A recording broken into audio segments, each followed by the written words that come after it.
Apparently, after the Maxim thing, a whole bunch of articles came out about lube shaming, and that I've lube shamed all of the women of the world. Lube shaming? Lube shaming.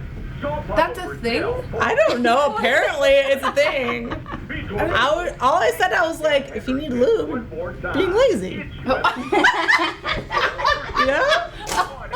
Sometimes it's helpful. Women everywhere are going to thank me for their guys putting a little bit more effort and not just, going to the store for a shortcut. Oh, hell no. All right. If you need some artificial material, then you're not doing your job right. That's 100% true. Right? How did our ancestors do it? Just go with it. Seriously, some men are not as skilled as they ought to be, so lube is a necessity. Some men. We can't all have winners just right off the bat. I'm just saying, like, what's the rush? Where's the fire? Why the lube? I was asked a question. What are you, like, not into? I'm like, There you go. get your lube away from me. If you need the lube, you're not the dude. That's your next catchphrase. And that's your next catchphrase. We were in a world of open and accepting lubeness until I came along. Lube shame. And now you fucked it up. I was like, sorry.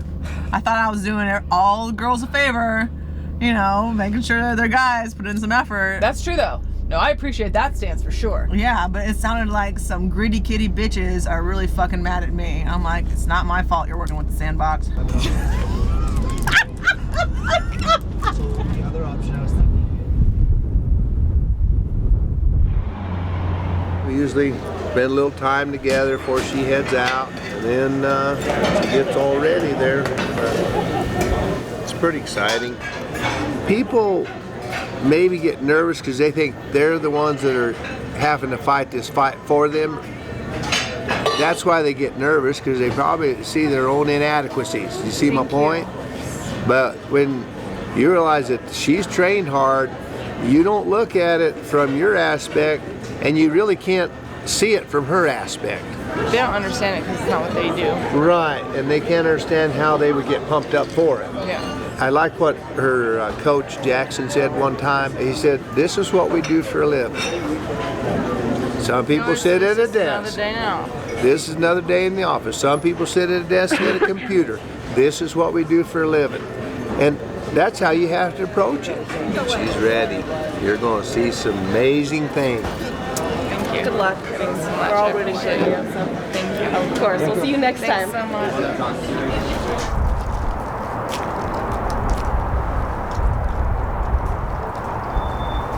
Switch her this way. I've been taking care of Holly since she was a little baby. In fact, before she was born, I'd taken care of her parents, and then she worked for me after she got out of high school. She's been my pet patient and my best patient, and like my own daughter. So it's been fun taking care of her. I didn't realize my hip was out, but that It was. definitely out. Then you can check her knees. It's hard to see her in a fight, but it's what she's chosen to do, and we're behind her all the way. We're proud of her. Oh, Now, tight and strong. That's much better. I think she's going to win. It's my prediction, she'll beat her. Thank you. Good to see you. I'll be watching. Thank you. Today is the last day. Hard training. Mitt work. Just hard rounds on the mitts. It's one of those just me and coach focus and go. So just kind of focus on the game plan. Everything's in place. Stay focused the whole time. Don't just drift, try and go through the motions. Really just intense physical and mental. We do more rounds than a fight is. We do more numbers than a fight is. More takes than a fight will be. Just so the fight's easier, you know? All right, that's the basics. Dumb that shit. Turn the camera off. We do some cool stuff now. Fuck her up. We love you. We got faith in you. We got faith in you. Bring that belt. We're gonna hang it up on the walls. Today, it's always my most hated workout because it's like that final push, that final go, but then it's just time to go have fun, you know? Now it's just hurry up and wait. I've learned to block things out when I need to block things out. Like I focus on the training and the fighting itself when it's time to just focus on those things. I've also learned to embrace the fact that I'm going through an emotional roller coaster. I'm going through the entirety of the emotional spectrum, and I'm not worried because my emotions are all over the place. I'm not worried because my heart is beating out of my chest when I'm coming out, because I know in that environment is when I'm the best. I'm returning to that state where everything is kind of in chaos and everything is on the line and there's so much pressure, and I know that I'm back in that state where I'm the best.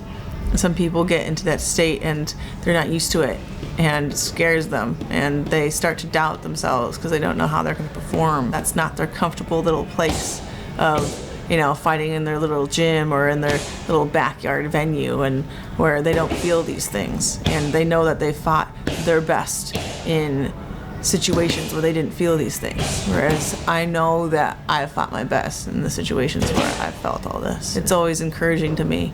My heart is beating out of my chest, but it's a good thing.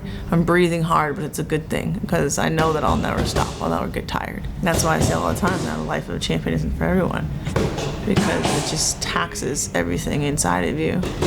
And but the reward is so amazing. For most people, it's not worth the reward, but for me it is.